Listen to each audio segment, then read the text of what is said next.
Now that we have completed our exercises with value, shape, form, and line, we are now ready to put those items into practice and learn how to draw using observational techniques.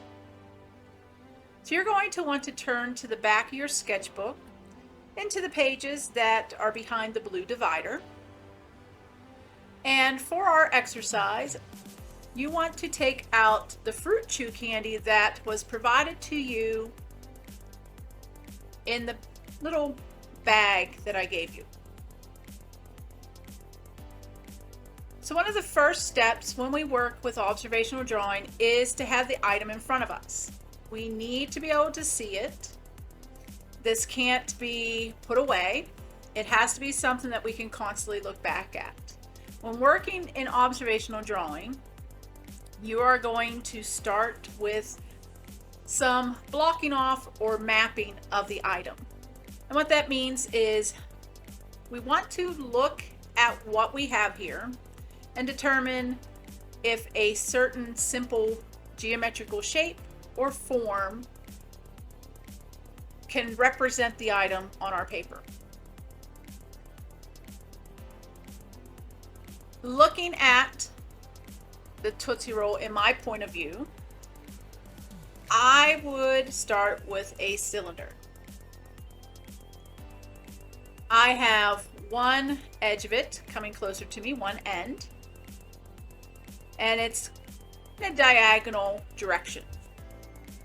Now you're going to want to follow along with what I do, but you want to look and observe your piece of candy and draw it from your viewpoint. You want your candy to be at a natural point of view, meaning I don't want to drag the candy right up close to me and hover over top of it. I want the candy to be sitting at the table so that I am viewing it at more of a diagonal direction. Once I have the candy placed, and I do suggest that you have it on a neutral background. So remember, we do have these scrap pieces of paper over near the window, and you can use these to place your candy on. That way you can cleanly see the edges because it's up against a nice, plain, simple background. So as I said, looking at my candy, I'm going to use a cylinder for the simple form. And that is because with this edge here, and I can clearly see the help of the different colors of paper help me here, a oval form or shape on the end, and of course the body connecting to that oval, moving back into space, and then some roundness in the back here. So my first step is to sketch out the direction I am seeing that oval. And you want to make these sketches really light. Let's see if I can zoom in on that for you. And the reason why you want to make it light is because when we start sketching and working with observational drawing, we're going to layer pencil on top of pencil. So we start with this simple form or shapes to help place parts of our object. And then from there we start into details. As we add more and more to the drawing, we start adding heavier pressure to our pencil and darkening up lines until we get a drawing we're happy with. So you want to start out light. And since I'm starting with an oval and turning that into a cylinder, I'm trying to get the direction. So looking at mine, the center of the oval is in a diagonal. It's not vertical. It's not perfectly horizontal. The thinner parts of the oval are on a upper left to lower right diagonal. Once I have that, then I'm going to sketch back the sides of my cylinder. Now the purpose of using simple forms or simple shapes to help begin the process of drawing is that it allows me to also start looking at proportions. Being that this is a fruit chew, it's not a super long item. It has a good amount of thickness to it. So that's what I want to try to plan out in this stage. I want to try to get the length of the fruit chew and the fruit chew with that cylinder. If I had made my fruit chew with a longer body,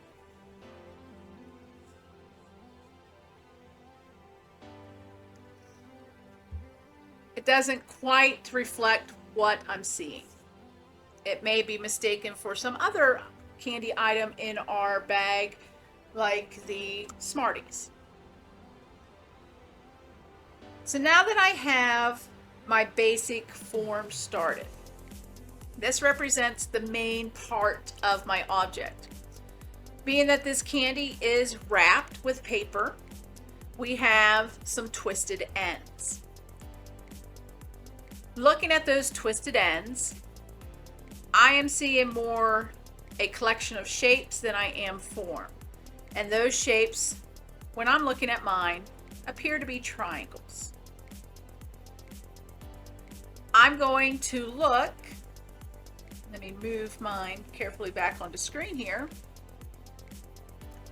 I'm going to look at not only the overall shape of this, but because there are a lot of wrinkles and folds, I can break down this into some smaller shapes and sections, and that will also help me get any movement changes along the outer edges.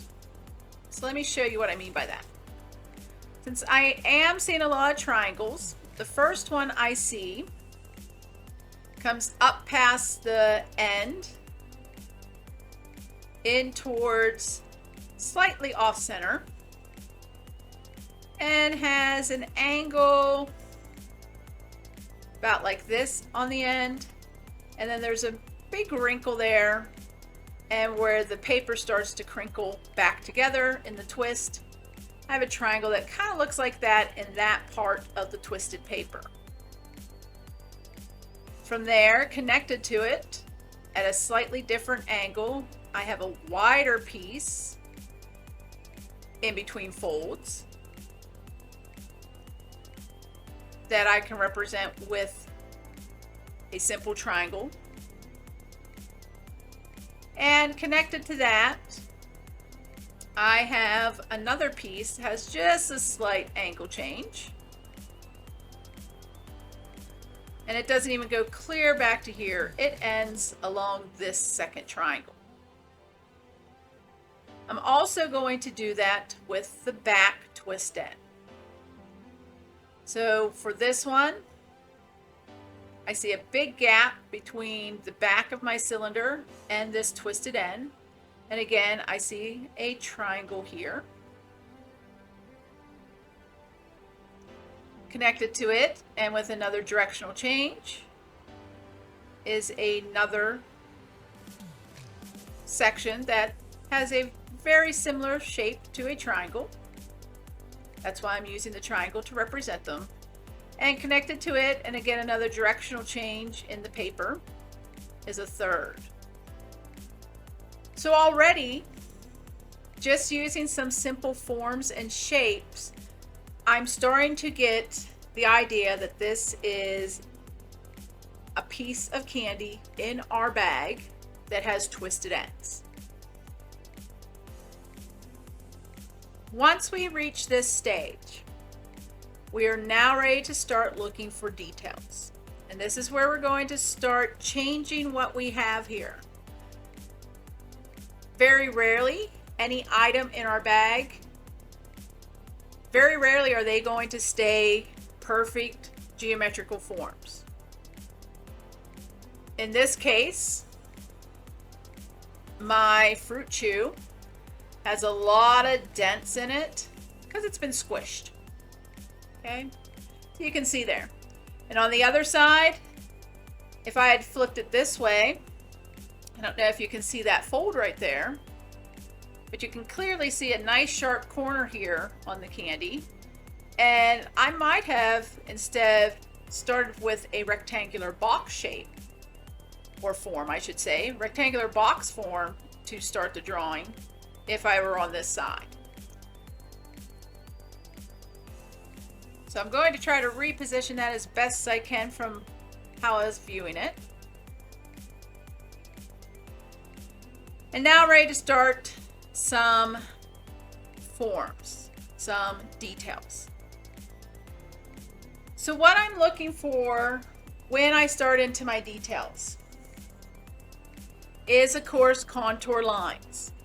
Oftentimes with these type of items, the wrinkles and the folds created in the packaging are great areas to look at for contour lines.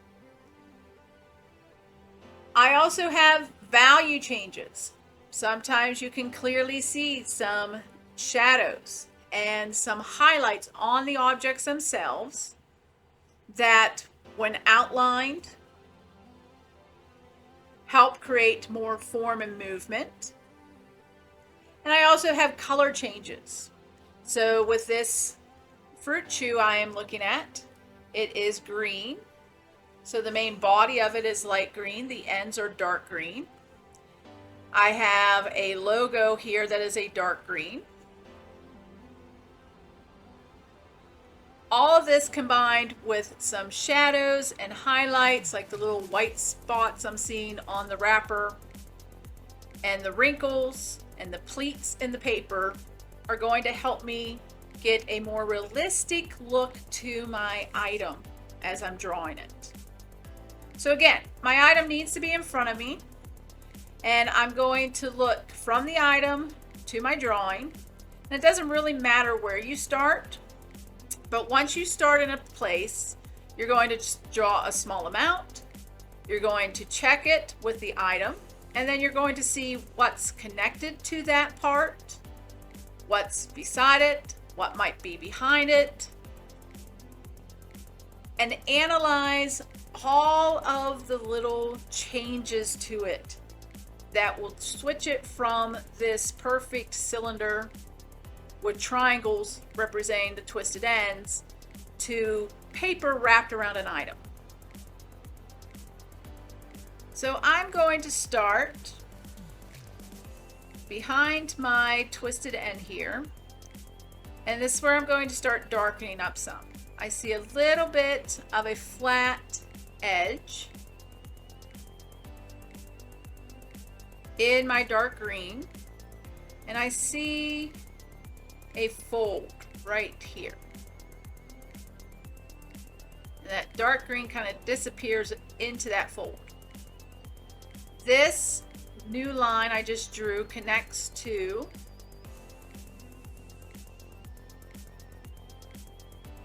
an area that sort of flattens out, and again it runs into a fold that disappears underneath my twisted ends. And inside of that is a nice dark shadow that I'm going to outline. Connected to this,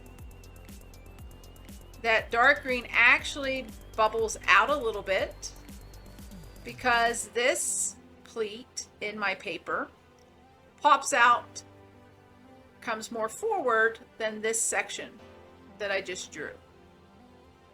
And beside it is a little bit more of a recessed area.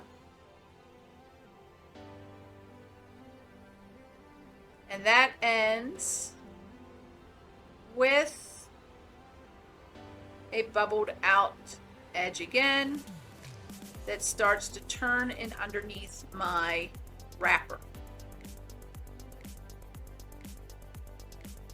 Since I started on this end, I can either go into the body behind it or to the twisted ends. I'm going to go to the twisted ends because where this ends, I get a flat area that is the thickness of the paper wrapping around itself. and it connects to this part of my twisted paper.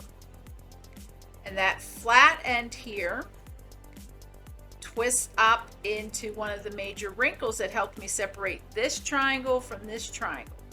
So I'm following some different lines I'm seeing here.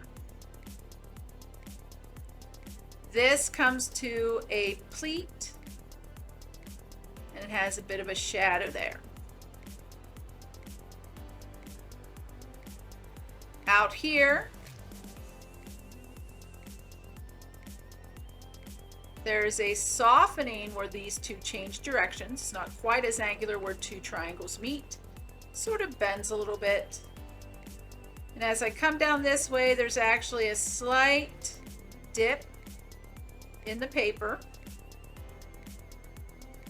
And as I get closer to where I see represent this piece as a triangle, there's a fold here that actually comes down.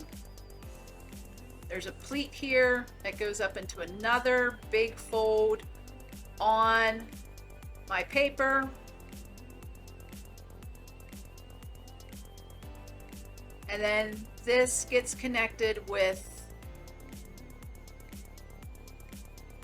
the rest of my wrapped end.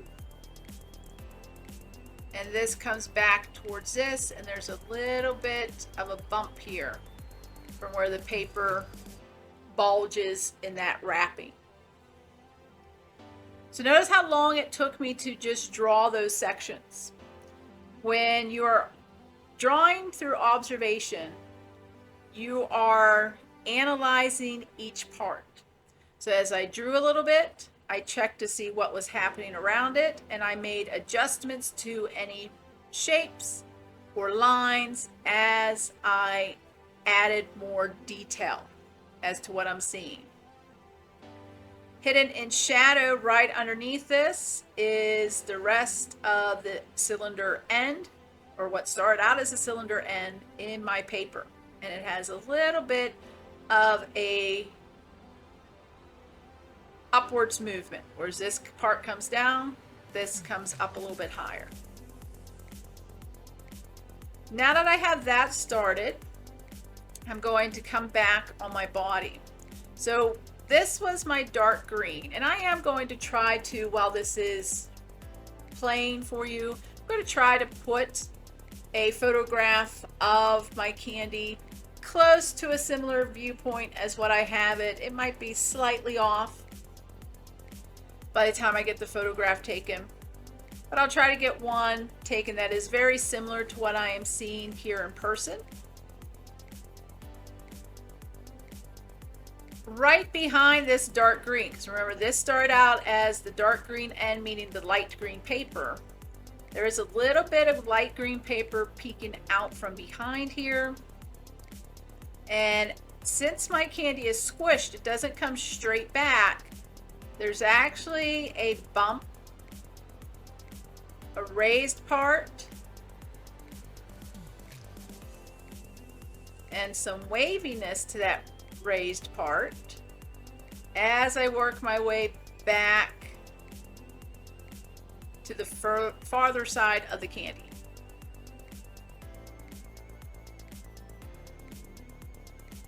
Here, I'm going to lightly start sketching in what I'm seeing up against my white paper, that outer contour edge,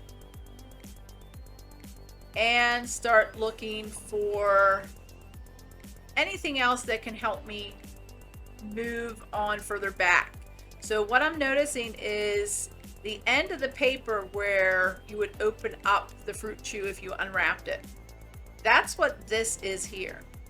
And there is a line here from that that starts back and then crinkles down in where that candy is dented and comes back up, and it comes to this back area, and there's a little bit of difference in the height of the back end of the fruit chew here. So this end comes down and this piece of paper pops out a little bit more. From there, I see a little bit of a wrinkle here.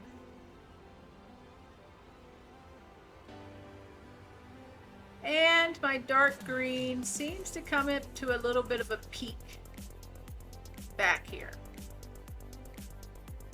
And the line below it comes to here. That wrinkle's there. This line indents or moves further back as I come over this way.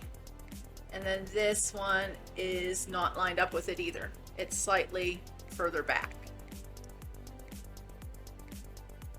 From there, I'm going to finish my contour outline. And again, this candy comes down. Notice I'm getting away from my cylinder form.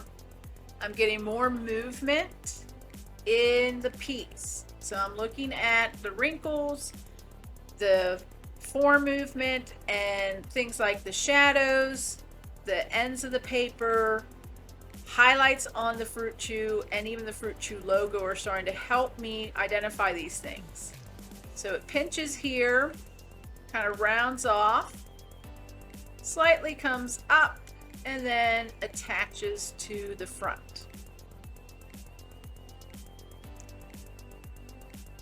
When looking at my twisted paper ends, starting in behind this dark green is where I see part of the twisty motion. I'm not seeing a lot. I see a little bit of a wrinkle here that leads up into this part, and right below it is just the smallest little indicator that this twists in front of another piece.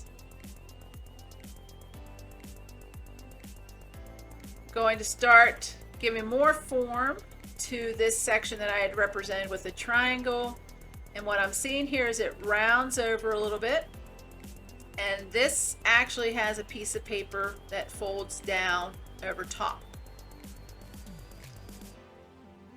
This and this line crosses over in front of it. There's a wrinkle here that causes this part to have like a little V shape here. This part pops out further, comes across, and kind of curves down and start into the next part that I have seen here for the other triangle.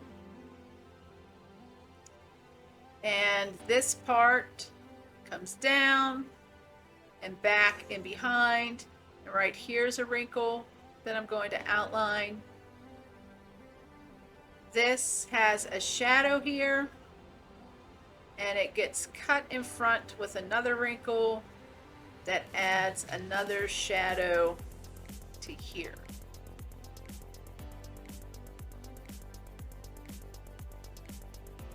Now when it comes to items like this, and if I'm pretty happy with the outline of it, I'm going to start looking for more details towards the middle parts. So I do see down here where it's a little squished, I see a highlight, going to outline a little bit of. I see right here a little indentation and some shadow. And what's helping me now is the words on the candy here.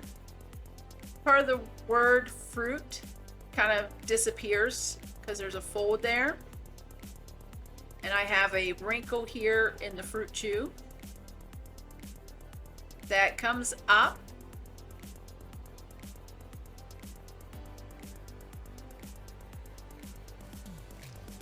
into that area.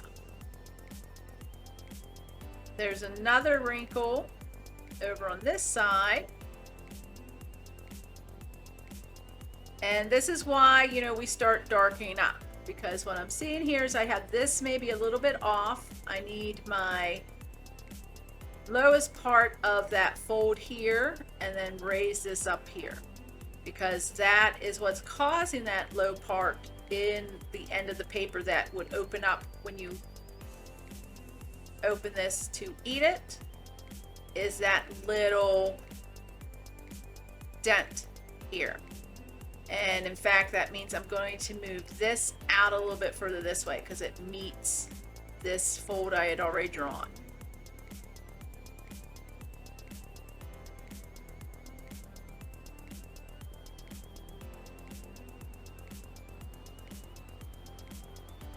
Now, when it comes to this assignment, I'm not going to add words. Now, you are free to add lettering and so forth if you want to.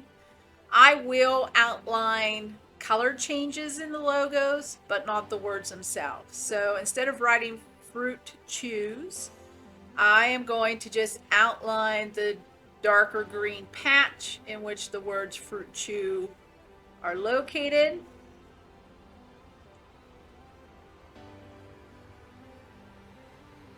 And it's actually two of the logos coming together here.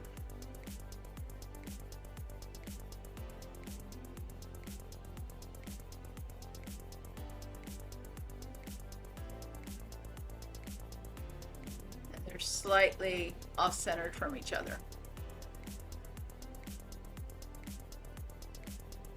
So that is the contour line drawing of our item.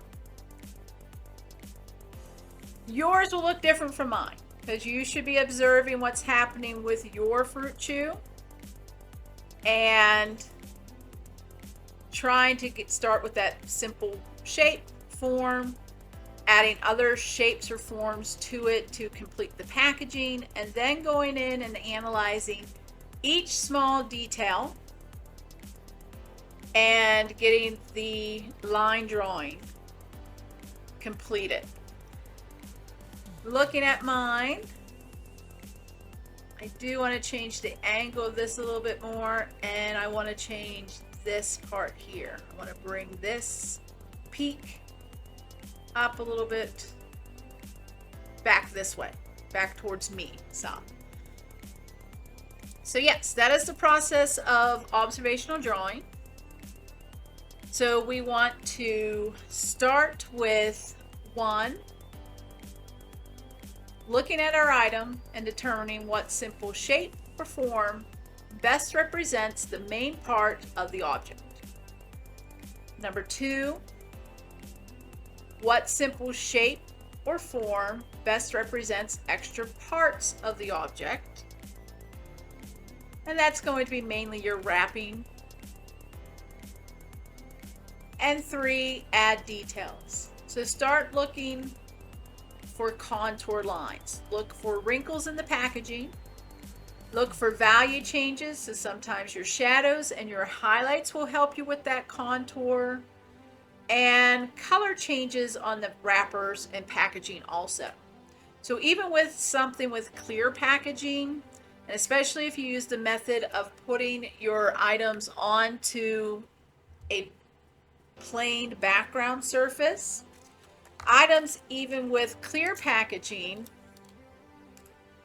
notice that even though it's clear, look how much grays and of course bright highlights I'm seeing. That's why even though it's a clear see-through packaging, I can still see the edge of it because I have it up against a nice plain simple background.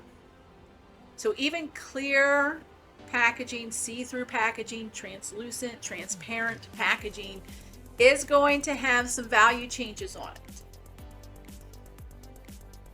So your assignment is to take each item out of your bag one at a time, position it, and create a contour line drawing. Follow those three simple steps that we just went over. And then in the next step, we're going to take our items, turn them into a still life, and begin sketching out our composition.